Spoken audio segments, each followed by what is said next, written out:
Hello बच्चों, फिर से तुम लोगों का इस ऑनलाइन क्लास में स्वागत है। बच्चों, पिछले क्लास में हमने कामचोर पाठ को आधा पढ़ा था। आज हम इसको पूरा करेंगे। तो पिछले क्लास में हमने पढ़ा था कि एक संयुक्त परिवार है जिसमें बहुत से बच्चे हैं और जिसमें बच्चे कोई काम नहीं करते, वे नौकरों पर आश्रित रहते हैं। वे अपना छोटे से छोटा काम भी नौकरों से करवाते हैं, जिसे देखकर उनके माता पिता को उनकी बहुत चिंता होती है और उन पर गुस्सा भी आता है।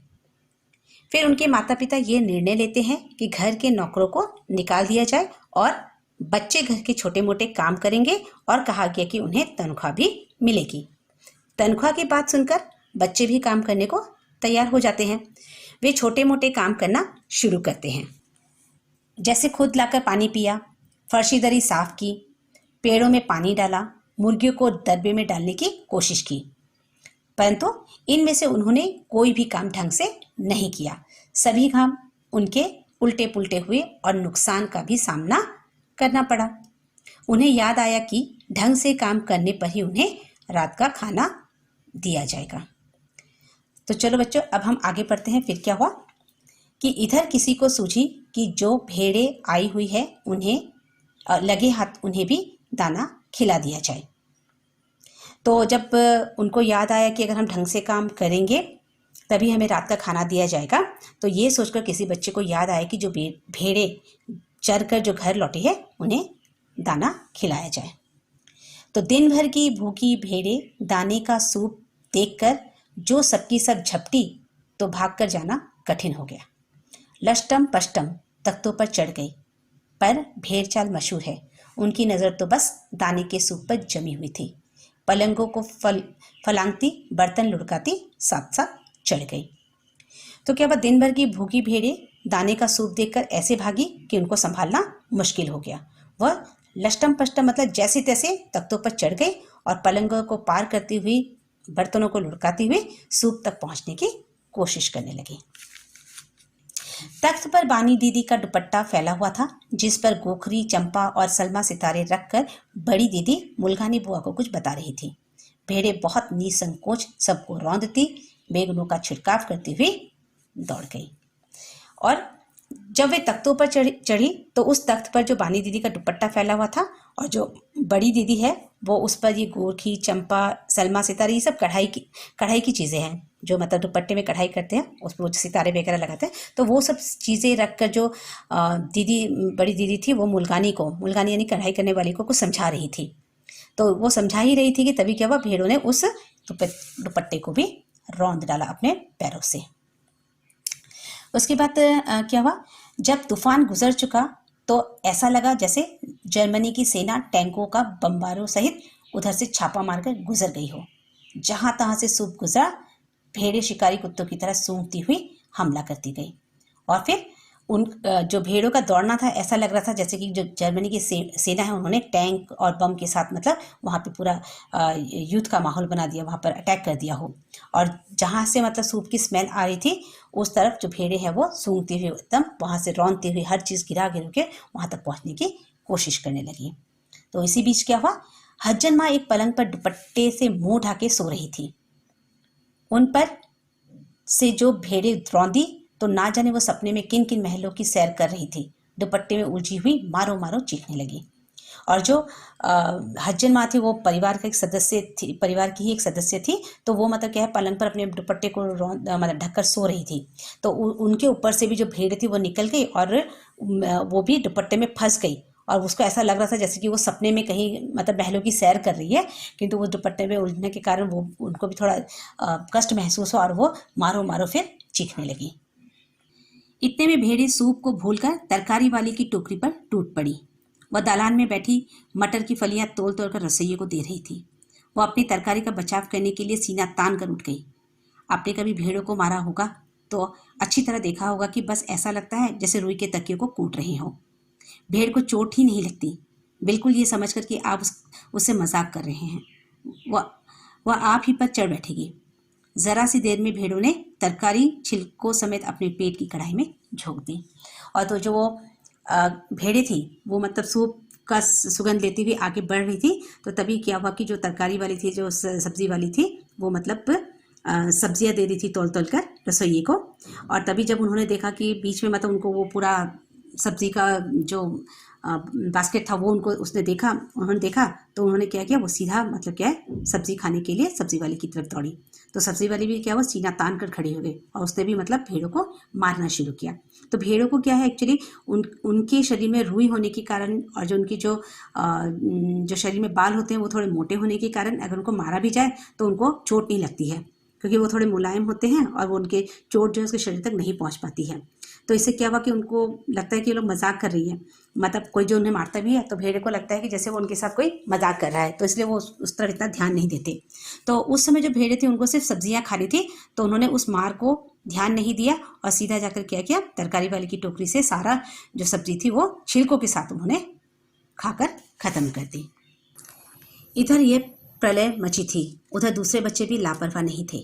इतनी बड़ी फौज थी जिसे रात का खाना ना मिलने की धमकी मिल चुकी थी। वे 4 भैंसों का दूध दोहने पर जुट गए। धुली बेधुली बाल्टी लेकर 8 हाथ 4 थनों पर पिल पड़े। भैंस एकदम जैसे चारों पैर जोड़कर उठी और बाल्टी को लात मारकर दूर जा खड़ी हुई। तय हुआ कि भैंस की अगाड़ी पिछाड़ी बांध दी जाए और फिर काबू में लाकर दूध दूह लिया जाए। बस झूले की रस्सी उतारकर भैंस के पैर बांध दिए गए। पिछले 2 पैर चाचा जी की चारपाई के पायों से बांधे। अगले 2 पैरों को बांधने की कोशिश जारी थी कि भैंस चौकन्नी हो गई। छूटकर जो भागी तो पहले चाचा जी समझे कि शायद कोई सपना देख रहे हैं। फिर जब चारपाई पानी के ड्रम से टकराई और पानी छलक कर गिरा तो समझे कि आंधी तूफान में फंसे हैं, साथ में भूचाल भी आया हुआ है। फिर जल्दी ही उन्हीं असली बात का पता चल गया और पलंग की दोनों पट्टियां पकड़कर बच्चों को छोड़ देने वालों को पूरा भला सुनाने लगे। अब क्या हुआ कि आधे बच्चे जो थे वो भेड़ों को सूप देने की तैयारी कर रहे थे और आधे बच्चे तो फौज तो बहुत बड़ी थी, तो कुछ बच्चों ने सोचा कि चलो एक काम करते हैं, रात का खाना नहीं मिला तो बहुत मुश्किल हो जाएगी, तो हम लोग एक काम करते हैं भैंस का जो है दूध ही निकाल लेते हैं। तो उनमें से क्या हुआ, उन्होंने जो बाल्टियाँ थी वो ले ली, वो धुली भी थी कि नहीं थी वो भी देखा नहीं, और सीधा वो लोग क्या हुआ दूध दोहने के लिए पहुंच गए। और जैसे ही उनके हाथ भैंस के थनों पर गए तो भैंस एकदम जैसे चारों पैर जोड़कर मतलब वो खड़ी हो गई और उसके खड़े होते ही क्या हुआ, जो बाल्टी पे थी वो लात पड़ गई। लात की जो बाल्टी थी वो गिर गई। अब तय हुआ कि उन्होंने सोचा कि अरे भैंस को तो पकड़ना ही पड़ेगा, तो उन्होंने सोचा कि एक काम करते हैं, हम इसके दोनों पैर बांध देते हैं। तो झूले की रस्सी उतारकर उन्होंने उसके दोनों पैर बांध दिए। पिछले 2 पैरों को चाचा जी की चारपाई से बांध दिया, और जबकि चाचा जी सो रहे थे और अगले 2 पैरों को बांधने की कोशिश कर ही रहे थे कि जो भैंस थी वो चौकन्नी होकर भागने लगी। तो जो चाचा जी जो थे वो बिस्तर पर सो रहे थे, तो चाचा जी पहले तो समझे कि सपना देख रहे हैं, क्योंकि जो भैंस थी वो मतलब जो बिस्तर लेकर भागी, जो चारपाई थी वो लेकर डर के मारे आगे भागी। तो चाचा जी सोच रहे थे कि जैसे कि वो सपना देख रहे हैं। थोड़ी देर में उन्हें बच्चों की शरारत समझ में आ गई, क्योंकि जो चारपाई थी वो जाके एक ड्रम से टकराई और ड्रम का पानी जाके चाचा जी पर पड़ा। तो पहले तो उन्होंने सोचा कि मैं शायद आंधी तूफान में फंस गया हूँ सपने में। तो बाद में जब उनकी आँख खोली तो उन्हें समझ में आ गई कि जो ये बच्चों ने शैतानियाँ कर रहे हैं। तो उन्होंने क्या किया, जो बच्चों को वो भला बुरा कहकर डांटने लगे। यहाँ बड़ा मजा आ रहा था। भैंस भागी जा रही थी और पीछे पीछे चारपाई और उस पर बैठे हुए थे चाचा जी।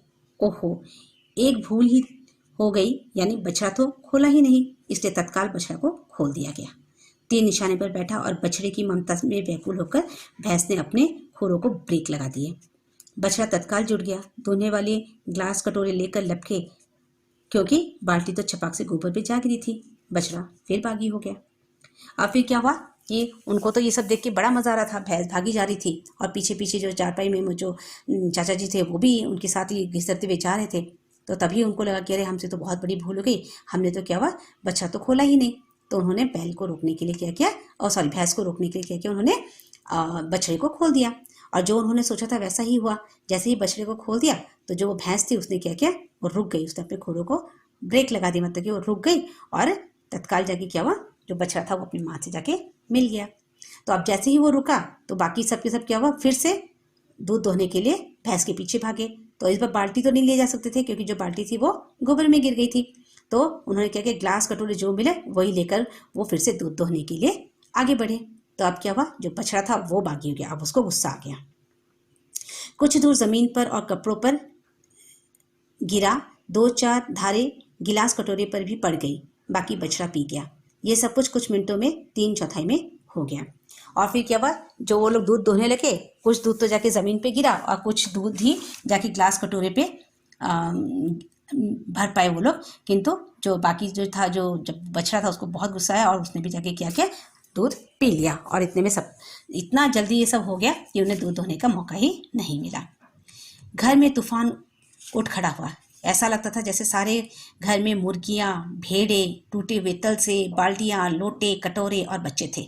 बच्चे बाहर किए गए, मुर्गियाँ बाग में हकाई गई, मातम सा मनाती तरकारी वाली के आंसू पोंछे गए और अम्मा आगरा जाने के लिए सामान बांधने लगी। और फिर सारा कुछ जब शांत हो गया, तब देखा कि घर पे मतलब क्या है, जहाँ तहाँ मुर्गियाँ उड़ रही है, जो भेड़े हैं वो मतलब इधर उधर दौड़ रहे हैं, और बाकी तो बाल्टी, टूटे हुए बर्तन, चारों तरफ बच्चे। तो मतलब घर का पूरा हालत ऐसा हो गया कि जैसे मतलब क्या हो गया घर पे। तो फटाफट क्या किया, सारे बच्चों को बाहर निकाला गया और जो मुर्गियाँ थी उनको भी हाँक कर बाहर कर दिया गया। और जो तरकारी वाली जो बहुत जोर जोर से चिल्ला चिल्ला के रोई थी, उसके भी आंसू पोंछे गए। और अब बाकी सबने देखा कि जो अम्मा थी, जो बार बार कह रही थी कि बच्चे कुछ काम नहीं कर सकते हैं, वो भी क्या हुआ, अपना घर आगरा जाने के लिए वो अपना सामान बांधने लगी। और साथ साथ में कहने लगी, या तो बच्चा राज कायम कर लो या मुझे ही रख लो, नहीं तो मैं चली मायके। अम्मा ने चुनौती दे दी। और उसके बाद अम्मा ने भी पूरी स्ट्रिक्टली उन्होंने भी बोल दिया कि या तो बच्चा राज कायम कर लो, मतलब कि बच्चे से तुम लोग काम करा लो, या फिर मुझे ही रख लो, कि मैं ऐसे घर में नहीं रह सकती, मैं चली जाऊंगी। और अब्बा ने सबको कतार में खड़ा करके पूरी बटालियन का कोर्ट मार्शल कर दिया। और अब क्या हुआ, जब अब्बा जी थे वो भी बहुत मतलब परेशान हो गए थे। उन्होंने सारे बच्चों को खड़ा किया और कोर्ट मार्शल किया। उनका मतलब जो मिलिट्री में जिस तरीके से सज़ा मिलती है, डांटा जाता है, उनको उस तरीके से डांटा गया। और उन्होंने कहा कि अगर किसी बच्चे ने घर के किसी काम को हाथ लगाया तो बस रात का खाना बंद हो जाएगा। अब इस बार जो अब्बा जी थे उनको अपना जो फरमान था वो बदलना पड़ा। बोले कि अगर कोई भी घर के हाथ को काम लगाएगा तो उसे रात का खाना नहीं दिया जाएगा। ये लीजिए, इन्हें किसी करवट शांति नहीं। हम लोगों ने भी निश्चय कर लिया कि अब चाहे कुछ भी हो जाए, हिलकर पानी भी नहीं पिएंगे। और अब बच्चों ने भी तय किया कि हमने काम करने की कोशिश की तो हमसे हुआ नहीं, तब भी हमको खाना नहीं मिल रहा था, और अब हम हाथ लगाएंगे तो भी हमें रात को खाना नहीं मिलेगा। तो इसलिए उन्होंने भी निश्चय किया कि अब हम हिल कर भी पानी नहीं पिएंगे, सब नौकरों पर ही हम आश्रित रहेंगे। तो बच्चों, तुम लोग को ये पाठ समझ में आया होगा, बहुत अच्छी है, बहुत मज़ेदार है। तो एक बार इसको तुम लोग दोबारा फिर से रीडिंग करना, बार बार रीडिंग करना। तो जितना रीडिंग करोगे तुमको उतना ही समझ में आएगा। अच्छा बच्चों, अब हम प्रश्न अभ्यास की ओर जाते हैं। यहाँ पे कुछ प्रश्न दिए गए हैं, उन प्रश्नों का जवाब मैं तुम लोग को बता देती हूँ। हो सके तो तुम लोग अपनी कॉपी में सुंदर हैंडराइटिंग में ज़रूर लिखना। तो पहला प्रश्न है, कहानी में मोटे मोटे किस काम के हैं, किन के बारे में और क्यों कहा गया है। तो इसका जवाब होगा, कहानी में मोटे मोटे किस काम के घर के बच्चों के लिए कहा गया है, क्योंकि इनके माता पिता को लगता है कि वे केवल नौकरों पर हुक्म चलाते हैं और खा पीकर आराम करते हैं, घर का कोई भी काम नहीं करते हैं। ठीक है, अब प्रश्न नंबर 2 को देखो। बच्चों के उधम मचाने के कारण घर की क्या दुर्दशा हुई। तो इसमें तुम लोग को थोड़ा सा लिखना पड़ेगा, ज़्यादा बड़ा नहीं है, फिर मैं तुम लोग को बता देती हूँ। बच्चों को जब घर के कार्य करने के लिए कहा गया तो वे करने के लिए तैयार तो हो गए, लेकिन उन्हें कुछ भी नहीं आता था। नतीजा ये हुआ कि घर में ऐसा एहसास होने लगा जैसे तूफान आ गया हो। सबसे पहले दरी साफ की गई, जिससे इतनी धूल उड़ाई गई कि घर की धूल से घर भर गया। बाद में पानी डालने से दरी की धूल कीचड़ ही हो गई। फिर पेड़ों को पानी देने के बारे में सोचा तो छोटे से छोटा बर्तन भी इस काम के लिए जुटा लिया गया, और नल पर इतना झगड़ा हुआ कि कोई पानी ना भर सका। मुर्गियों को दड़बे में बंद करने की सोची गई तो सारी की सारी मुर्गियां घर में फैल गई। भेड़ों को दाने का सूप दिया गया तो जैसे घर में तूफान ही आ गया। बच्चों ने दूध दोहने की सोची तो भैंस को चाचा जी की चारपाई से इस तरह बांधा कि वह चाचा जी की चारपाई समेत लेकर ही भाग गई। शाम होने तक सारे घर में मुर्गियां, भेड़े, टूटे हुए तल से, बाल्टियां, लोटे, कटोरे व बच्चे इस कदर दिखाई पड़ने लगे जैसे घर में तूफान आ गया हो। इस प्रकार बच्चों के उधम मचाने से घर की यह दुर्दशा हुई। अच्छा बच्चों, अब हम लोग प्रश्न नंबर 3 की ओर जाते हैं। या तो बच्चा राज कायम कर लो या मुझे ही रख लो, अम्मा ने कब कहा और इसका परिणाम क्या हुआ? या तो बच्चा राज कायम, इसका जवाब है या तो बच्चा राज कायम कर लो या मुझे ही रख लो। ये शब्द अम्मा ने तब कहे जब बच्चों ने पूरा दिन घर का काम किया, जिसके कारण घर में तूफान आ गया था। अम्मा ने निश्चय कर लिया कि यदि घर का काम बच्चे ही करेंगे तो वे यहाँ नहीं रहेगी, अपने मायके आगरा चली जाएगी। इसका परिणाम यह निकला कि अब्बा से सभी बच्चों की हिदायत थी कि अब कोई भी घर के काम को हाथ नहीं लगाएगा। यदि किसी ने घर का काम किया तो उसे रात का खाना नहीं दिया जाएगा। अब हम दूसरे प्रश्न की ओर जाते हैं। प्रश्न नंबर 4, कामचोर कहानी क्या संदेश देती है? ये बहुत इंपॉर्टेंट है, इसको देखो। कामचोर कहानी यह संदेश देती है कि बच्चों को घर के कुछ छोटे मोटे कामों को करने की आदत डालनी चाहिए। माता पिता को भी चाहिए कि बच्चे से घर के छोटे मोटे काम करवाए, ना कि उन्हें नौकरों पर निर्भर कर दे। इस पाठ में भी यही दर्शाया गया है कि पहले तो माता पिता ने बच्चों को काम करने की आदत डाली नहीं, जब उन्हें काम करने को कहा तो वे बेचारे कुछ कर नहीं पाए। इससे उनका भी कोई कसूर नहीं था। अपनी ओर से तो उन्होंने कार्य करने की पूरी कोशिश की थी। अब हम आखिरी प्रश्न की ओर जाते हैं। क्या बच्चों ने उचित निर्णय लिया कि अब चाहे कुछ भी हो जाए हिलकर पानी भी नहीं पिएंगे? तो इसका जवाब है कि बच्चों ने ना काम करने का निर्णय उचित नहीं लिया, क्योंकि ऐसे तो वे कभी भी कोई काम करना सीख ही नहीं पाएंगे। उन्हें चाहिए था कि माता पिता की देख रेख में काम करना शुरू करें, और माता पिता का भी कर्तव्य था कि उन्हें काम सिखाने में उनकी मदद करें। तो ये थे प्रश्नों के उत्तर। बस ये 5 प्रश्न तुम लोग को लिखने से हो जाएगा। अच्छा, अगर कुछ समझ में नहीं आए तो तुम लोग ग्रुप में मुझे पूछ सकते हो, और इसके क्वेश्चन आंसर्स मैं तुम लोग को ग्रुप में भी लिख कर दे दूंगी। तो आज के लिए इतना ही। Thank you.